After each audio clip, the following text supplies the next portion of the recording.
This is an extremely interesting topic. What kind of political message do you think, Dr. Kim, since you are from South Korea yourself, that the President Park was trying to send, as she was one of the very few, as some suggest, coming from the Western countries, joining China in the victory parade? What kind of political message?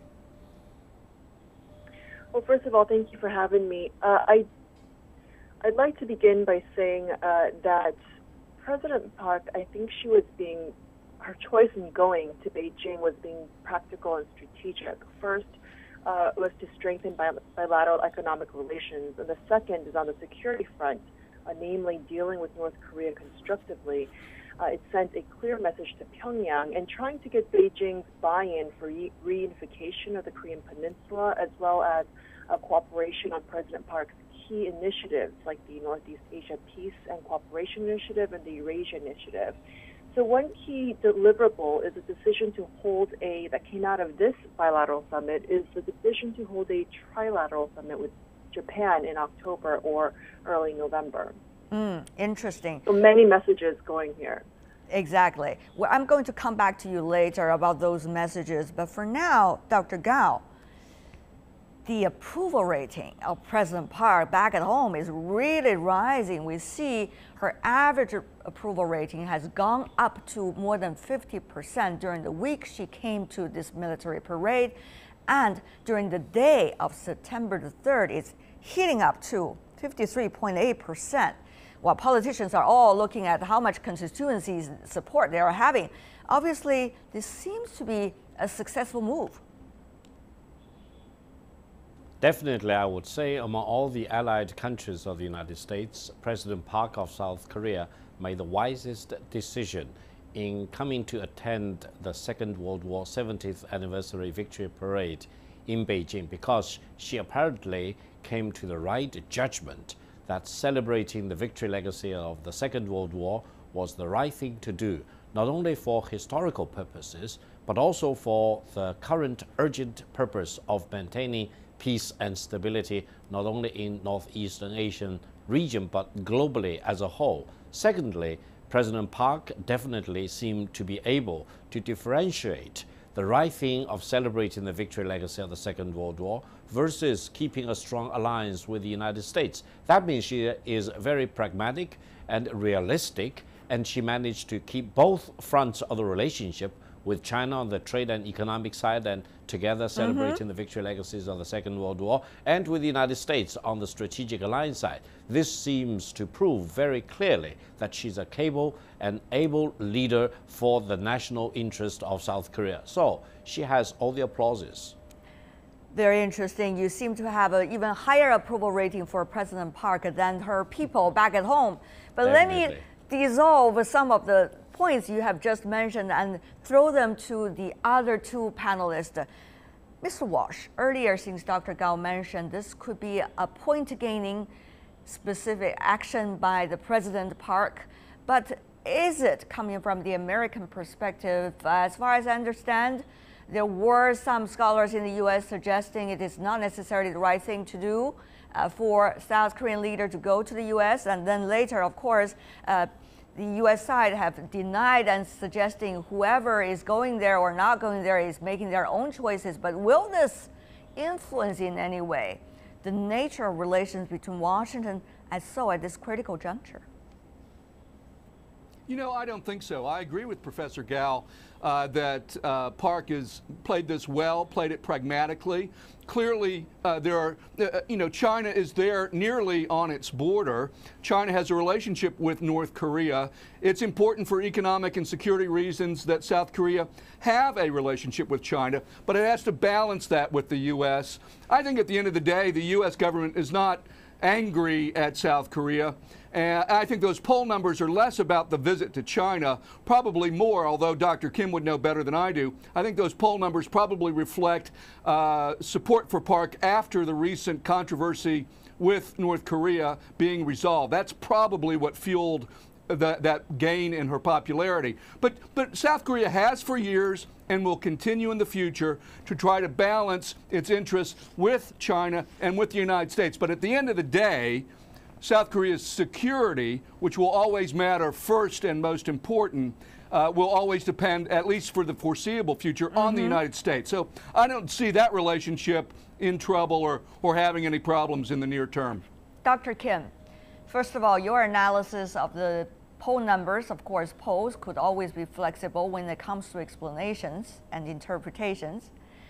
So go ahead, Dr. Kim, briefly. Well, I do want to agree with Dr. Walsh and add in a point. I do agree that her numbers spiked because of her handling of the landmine issue and the inter-Korean talks and the agreement that came afterwards. The latest poll that you mentioned that came right after her trip, I honestly have not taken a detailed look at it, but they do seem to indicate that the South Korean public is satisfied with the way President Park is engaging in proactive diplomacy and taking initiative to achieve South Korea's national interests and regional stability rather than following the leads of bigger powers. Just for your reference, Dr. Kim, since you said you haven't read some of these numbers, this is coming from a specific local poster, which is called Real Master, and it is polling people, a few thousand of them, from August the 30th to September the 4th, just for your information. Having said that, though, I want to follow up, Dr. Kim, about whether the messages that President Park was trying to present during her trip to China at a military parade is necessarily equals to the messages that the Chinese side would like to receive and would like to accept when it comes to whether China would totally subscribe to South Korea's proposal at the moment and or blueprint at the moment about the Korean Peninsula, or so-called reunification plan. Well, as my other two panelists have mentioned, she very much did a good job. Diplomacy very much is, a lot of it is about balancing, and I do also join my colleagues in giving her strong remarks for that.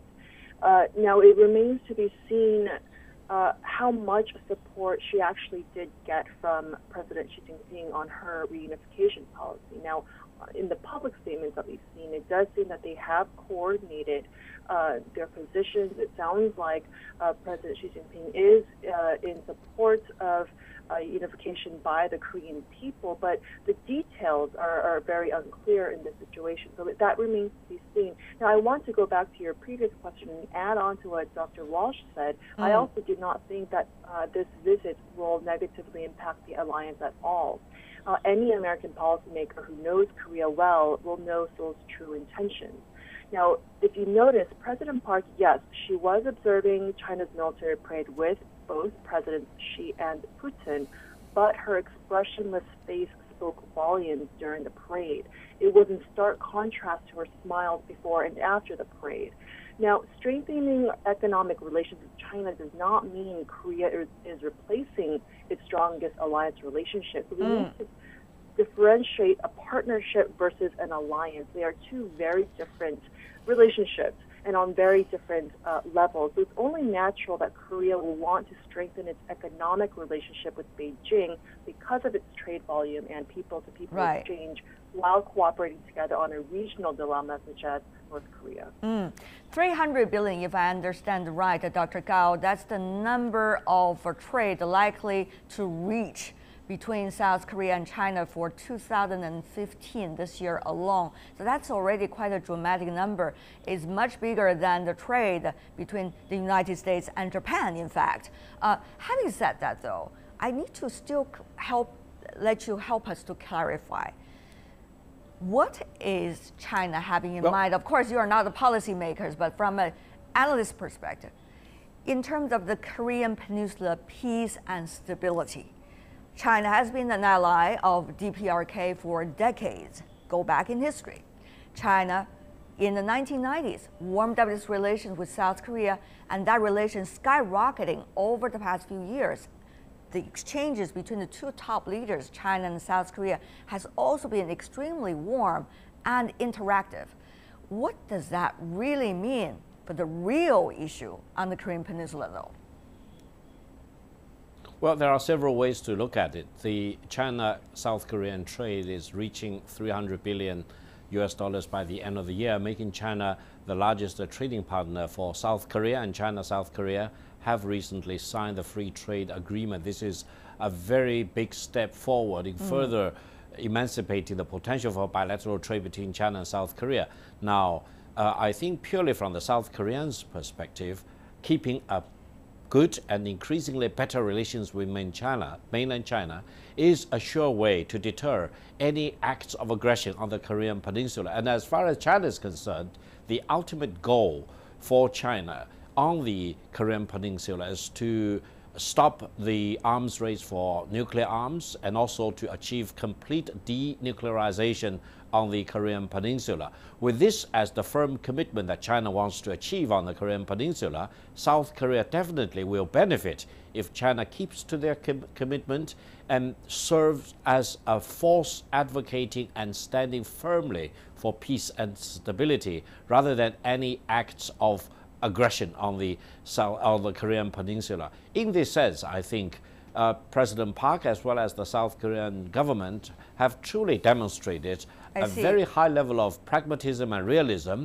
and this really seems to bode well for the prospect of situation on the Korean Peninsula. Any acts which will result in aggression on the Korean Peninsula will be firmly opposed by China.